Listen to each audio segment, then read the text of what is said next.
We have to go! No, please stay! We can't wait. No one on Outpost Kepri expected the cubs to make a choice. They were too young, too feral, too dangerous. At least that was the official stance. Dr. Elena Voss stood in the center of Habitat Ring 3 as armed personnel formed a cautious half-circle around her. Emergency lights painted the curved walls in alternating red and white, casting long shadows across claw-scored metal. The air smelled faintly of antiseptic and ozone, evidence of hastily deployed containment fields. And beyond those fields, crouched low and tense, were the cubs. 6 of them, each barely the size of a large wolf, all scaled, ridged, and unmistakably predatory. Their species designation, Carvel brood predators, was infamous across 3 sectors. Full-grown adults were capable of tearing through light armor and had once wiped out an entire pirate flotilla after being transported illegally. These, however, were cubs, orphans, confiscated from a black market breeding ring and temporarily housed at Kepri until a relocation plan could be finalized. That plan had not included a human caretaker. "Dr. Voss," Commander Rel said sharply, breaking the silence, "this is your final warning. Step away from the enclosure." Elena didn't move.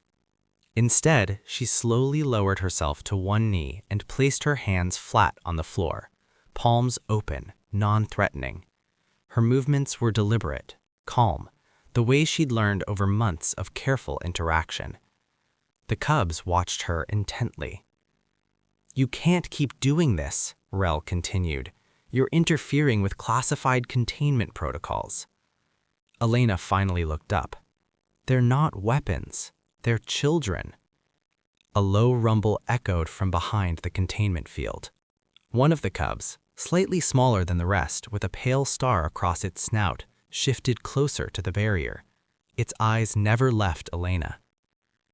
"That's exactly the problem," Rel replied. "You've humanized them." When the cubs first arrived, no one volunteered to work near them. They screamed constantly, high-pitched distress calls that rattled nerves and triggered instinctive fear responses in non-native species. Automated feeding systems failed when the cubs refused to eat. Medical drones were attacked on site. That's when Elena stepped in. She was a xenobiologist, not a soldier. Her specialty was early-stage alien neural development. She understood fear responses, imprinting, and stress behaviors better than most. On her first day, she simply sat outside the enclosure. No tools, no weapons, no commands. Just presence. She spoke softly. Sometimes she read aloud from old Earth books, not for content, but for tone. Sometimes she hummed when her voice grew hoarse. On the 3rd day, one cub approached the barrier. On the 5th, they stopped screaming when she arrived. By the 2nd week, they ate only when she was present. No one noticed the shift until it was already irreversible. The order to remove Elena came from Fleet Command. Too much risk, too much attachment, too many red flags. Commander Rel protested mildly, mostly because removing Elena meant dealing with the cubs himself, but protocol was protocol. "She leaves today," Fleet Control said. "Sedate the cubs if necessary." That was when things went wrong. As soon as armed guards stepped into the habitat with restrain gear, the cubs reacted. Not chaotically, strategically. 3 moved to block access corridors. 2 positioned themselves directly in front of Elena, bodies low, tails rigid. The smallest cub, the scarred one, pressed against her leg, emitting a sharp warning hiss that registered as a threat display on every scanner. "Easy," Elena whispered, instinctively reaching down. The cub leaned into her touch. That was when Commander Rel realized something horrifying. They weren't guarding territory. They were guarding her. "Elena," Rel said more quietly now, "please, step back." She shook her head slowly. "If you force this, someone will get hurt." That's why we're asking you to comply." "They won't understand. To them, you're taking their constant, their safe point." Rel swallowed. "And what if they bond to you permanently? What happens when they grow?" Elena met his gaze without flinching. "Then we adapt, like we always do." The silence stretched.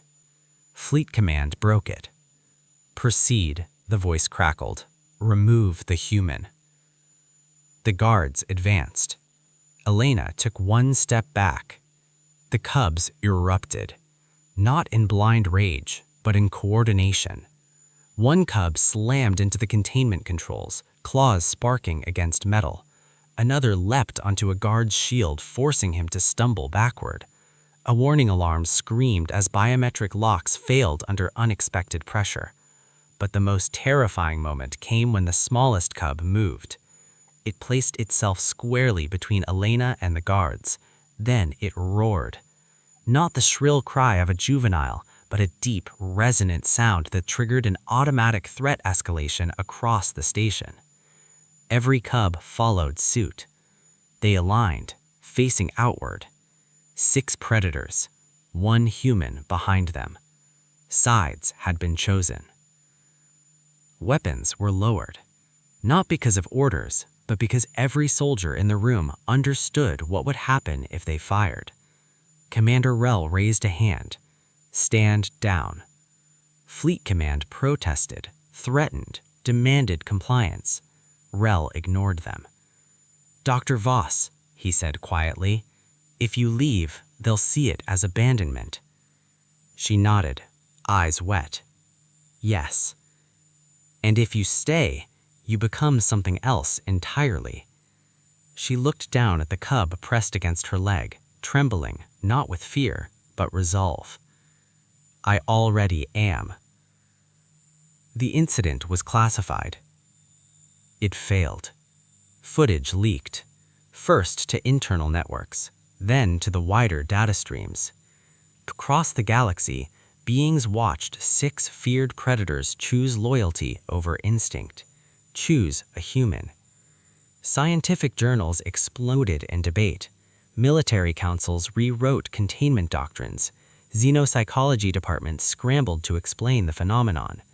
They called it cross-species anchor bonding. Elena called it trust. Fleet Command eventually relented. Outpost Kepri was redesignated as a joint research sanctuary. Elena was promoted, not removed. The cubs were granted protected status, not as assets, but as sentient dependents. Years later, when the cubs reached full size, towering, armored, and capable of ending wars, one question echoed through every intelligence briefing. What happens if someone threatens the human they chose? No one wanted to find out, because the galaxy had learned something it could not forget. Humans did not tame monsters with chains.